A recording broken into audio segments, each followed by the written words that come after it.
We're back with Lew Rockwell in Phoenix at the KC Summit, and you were just talking about anarchism, and I've got some, you know, I don't really understand where all this anarchism stuff really originated. You know, if I've asked a few people, and it seems like it's sort of a new idea, which is kind of odd to me, and I'm sure you know the answer, but that's what and, you know, I've asked some people, and a lot of people say things, well, the first time I heard the word anarcho-capitalist was from Walter Block or from yourself, and so what's the history of anarchy that you understand it?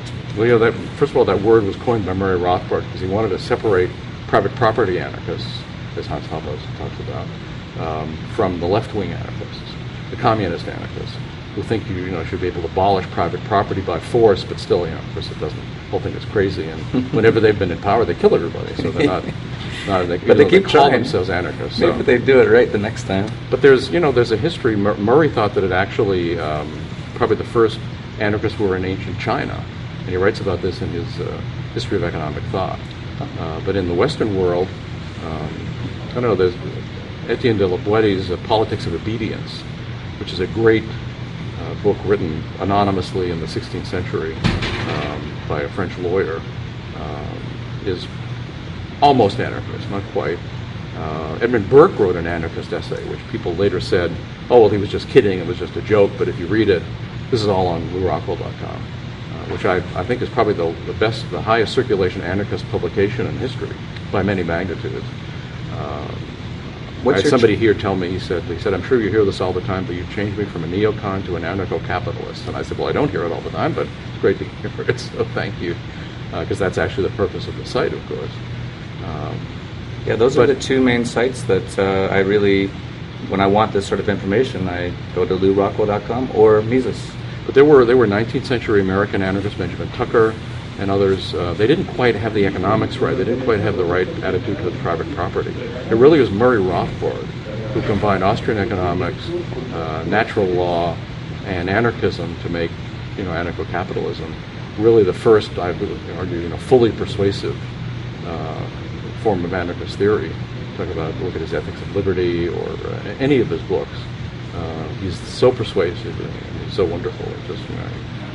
But also anarchism just comes down to a very simple argument.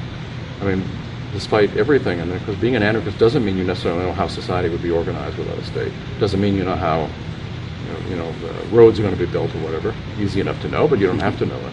All you have to know is that it's never acceptable to use violence or to threaten violence against the innocent. And when you say that to somebody, everybody says, well, of course. But then, of course, it turns out they don't actually believe that. They believe in war, they believe in taxation, they believe in regulation, they believe in, and of course, everything the state does is violent. They claim the right to kill you if you sufficiently resist paying a parking ticket. So that's the opposition. This is mankind's worst enemy on earth ever, the state. Definitely. And it's interesting because as a sort of a newer anarchist, whenever I talk to people who aren't from our world and try to explain a little bit to them, almost always the reaction I get when I first start talking about this sort of thing is they get kind of angry at me and they say, well, you just want to force people. But that's the exact opposite of what we want. We don't want to force anyone to do anything. We just don't want anybody to force us to do anything either. And I don't understand why someone would get angry with that. And do you understand the mindset of those sort of people? Well, they've been brainwashed. Right. This is why the government schools exist. Yeah. And the government-connected media, the government-connected intellectuals, they're all promoting the idea that the state is necessary to civilization. Without the state, we perish. And we have to, and of course, we owe our obeisance to the state, our money to the state. But you mentioned where anarchy comes from. There's even a very interesting passage in St. Augustine's City of God, where he talks about this pirate who's captured and he's brought before the emperor Alexander the Great. And so Alexander the Great says to him, and things that can happen in personal governments of that sort. Sometimes the king or the emperor would actually be running the court. And he said, how dare you harass my shipping in this particular area of the Mediterranean? How dare you do it? And so the guy said, I harass the small area of the sea and I'm called a pirate. You harass the whole world and you're called an emperor. So Alexander thought it was so funny that he freed him, and St. Augustine says, what is an empire but a band of robbers writ large? And that's where Murray Rothbard always defined the state too. A band of robbers writ large, a band of thieves writ large. So these are thieves and killers who we're supposed to love them and support them, obey them, because we're supposed to think that putting on a government suit, for example, makes you something other than a murderer. That the things that are rightly wrong for you and me in the private sector, whether it's kidnapping, theft, murder, or whatever, becomes, of course, just public policy when some government guy does it. But we argue this: the moral law applies to them too. So this, of course, this is the taking the pill, the magic pill, right? I mean, it changes everything. Once you see this, then the scales fall from your eyes. You understand everything important about politics and economics right at that point. It's so simple when you can realize it. Yeah. Some people will never realize it, but a lot of people, come to it, and it's logical and it makes sense. It makes moral sense and economic sense, political sense, cultural sense. Yeah, when I was younger, this was before the internet, so I didn't have the option to read up on this stuff, because obviously you don't get any Mises books in your public schools or Rothbard books or anything like that. I remember I was always thinking, I was like, why does the world always have these problems with wars, and why is there always these problems? And my mindset is you can fix anything if you want to. You can solve any problem if you really want to. And I thought, well, why can't we never fix it?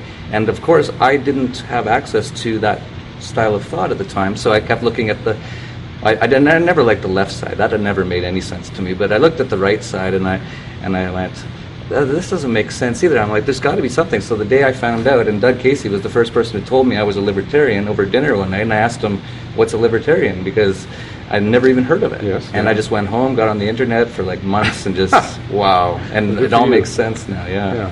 Well, we're glad to have you. I'm happy to be here. It's great, actually, and it's really growing right now, and I'm sure you've seen it. Oh, no, it's huge. Well, it's huge. Yeah, and especially among young people. I mean, it's really... young people realize the economic crisis, if only intuitively.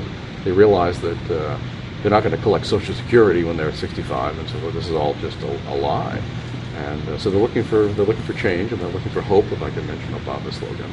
But just not the same old wars and death and theft and poverty that the state produces.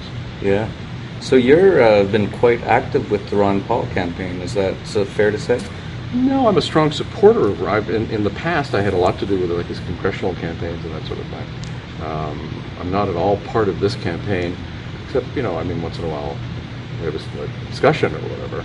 But I'm not. I'm certainly a big supporter of his. And I must say, in general, I'm anti-politics. I don't like elections. I don't like voting. I never vote, for example. Good for you. Because, of course, it's a waste of time, among other questions. Right? Unless the election is decided by one vote, your vote doesn't matter. So it's a pain in the neck to, and it's the sacrament of the state religion. I mean, all that stuff. Yeah. But I'm a big fan of Ron. He's a man, and I don't know of anybody else in American history that I could put in this category, who's used political campaigns and political office to promote freedom and to promote Austrian economics. We could take many things he's done, but the fact that he has made the Federal Reserve and monetary policy a popular issue. And this was true when Murray Rothbard used to talk about how great it was in the 19th century, that monetary issues, gold, paper money, whatever, people passionately cared about them, and of course they should. But that went out of existence with the establishment of the Fed. The technocrats were going to handle everything. They knew best. You paid no attention. So Ron Paul has made everybody realize, or at least millions of Americans and people all over the world realize, central banking rips you off. Not only brings on the business cycle and all the horrible things it does, but it's a theft apparatus, the big transfer of wealth to the government and to the institutions connected to the government, the big banks, military, industrial complex, and so forth. So just the fact that he's changed the climate of opinion, this is what's essential to making changes in society, change in the climate of opinion.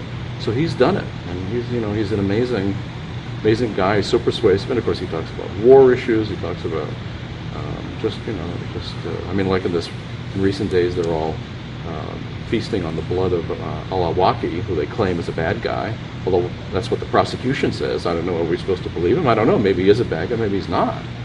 But he's the only one who said, there's something wrong with the president being able to say, "You're a bad guy. I'm going to kill you." Right? There's something wrong with that. So he's been denounced, of course, for speaking the truth. Yeah. But speaking the truth, so many times over the years, and I worked for him at one point. I was his chief of staff in Washington, I've since gone straight. I no longer work for the government, but it was great to work for him. And so many times that he'd be the one vote, 434 to 1, time and time again. And you think it doesn't matter, but it actually interests people, because then people want to know, why's that guy vote? If there were 40 on one side, well, you think, okay, one guy. So, he's mobilized millions, again, all over the world. Young people all over the world admire him. Young people, of course, it's a movement of young people, the Ron Paul movement in this country, too. Speaks great things for the future.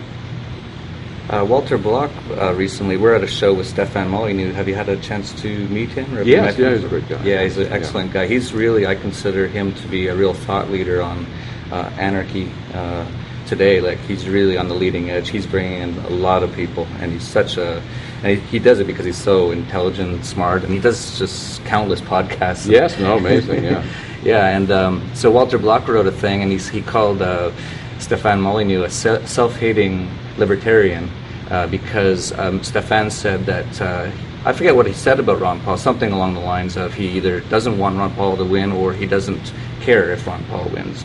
And Walter Block didn't like that.